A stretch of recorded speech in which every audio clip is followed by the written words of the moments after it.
Untuk gejala-gejala gagal ginjal, biasanya pasien akan datang ke rumah sakit itu seperti keluhannya pucat, lemas, letih, lesu, mual, muntah, dan mungkin ada gejala-gejala lainnya seperti kejang, sesak nafas. Namun itu biasanya sudah gagal ginjal yang stadium akhir.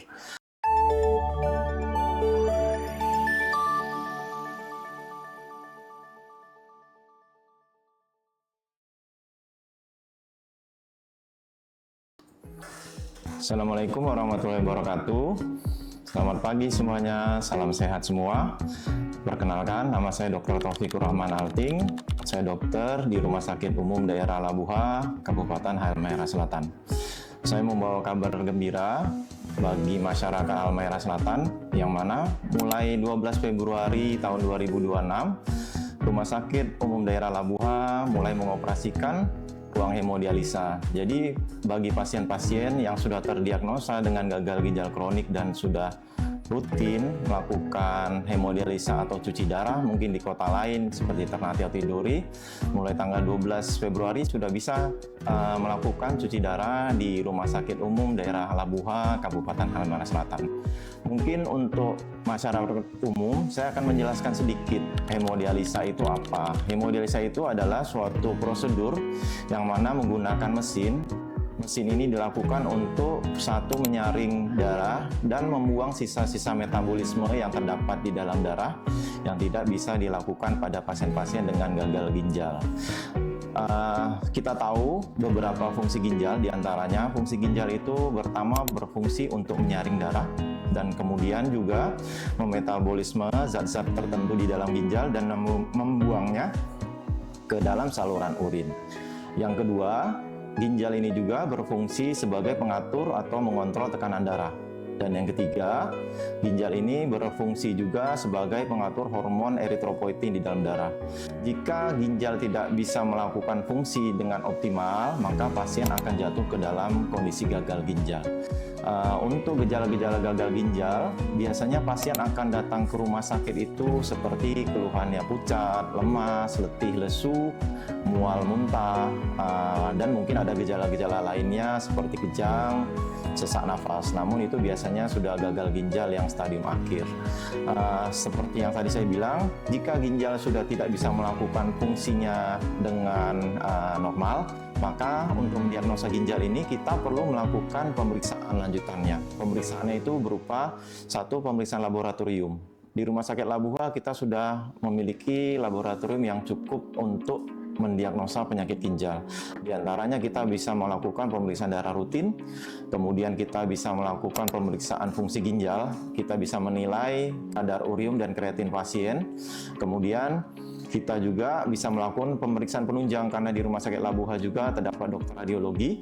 Kita jadinya bisa melihat kontur dari ginjal melalui pemeriksaan ultrasonografi atau USG.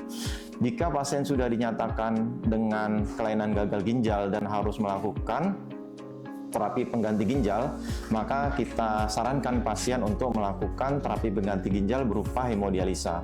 Sebenarnya untuk terapi pengganti ginjal sendiri banyak metodenya, namun salah satu yang paling simpel yaitu kita melakukan hemodialisa. Ada lagi terapi pengganti ginjal itu transplantasi ginjal, namun prosedurnya sangat sulit dan rumit dan mahal.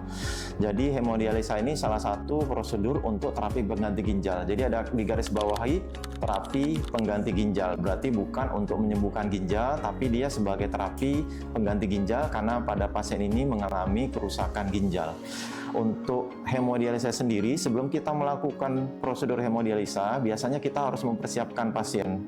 Pertama, persiapan yang kita lakukan pada pasien, kita harus memasang akses pembuluh darah yang kita kenal namanya kateter dobulumen yang dipasang di daerah tangan. Biasanya dipasang sama dokter bedah, yang mana akses ini dipasang untuk sebagai akses untuk cuci darah, sehingga tidak akan mempersulit saat melakukan hemodialisa.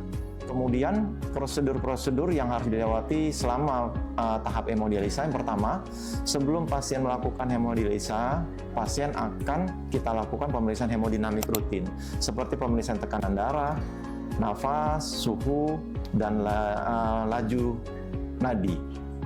Kemudian jika aman, kita lakukan pencucian darah atau hemodialisa. akses dari pasien akan kita sambung ke akses darah mesin.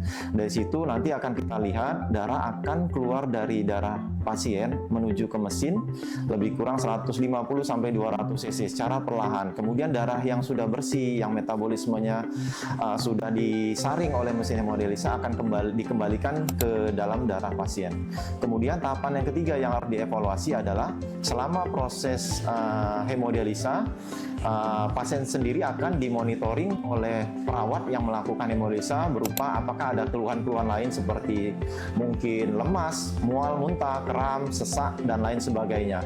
Kemudian setelah tindakan hemodialisa ini selesai, alatnya kita stop, kita tutup selang dobolumen, kemudian kita catat setelah melakukan hemodialisa pada pasien ini, apakah pasien merasakan keluhan-keluhan setelah dilakukan hemodialisa seperti mual, muntah, kram-kram pada kaki, pusing, lemas, atau tensi yang turun, gula darah yang turun, dan sebagainya.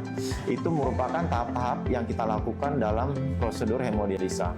Bagi masyarakat Halmahera Selatan, mungkin yang ada keluhan serupa seperti tadi yang saya gambarkan, mungkin bisa dapat melakukan pemeriksaan di Rumah Sakit Umum Daerah Labuha, karena di Rumah Sakit Umum Daerah Labuha terdapat dokter-dokter yang profesional di bidangnya, terdapat dokter penyakit dalam, dan nanti 12 Februari juga ada dokter penyakit dalam yang sudah ahli di bagian ginjal yang akan melakukan prosedur ginjal nanti di sini. Kemudian ada juga dokter radiologi dan ada dokter dari patologi klinik yang akan memeriksakan untuk mendiagnosa penyakit ginjal Bapak dan Ibu di Halmahera Selatan. Mungkin itu saja yang saya sampaikan. Tetap sehat. Assalamualaikum warahmatullahi wabarakatuh.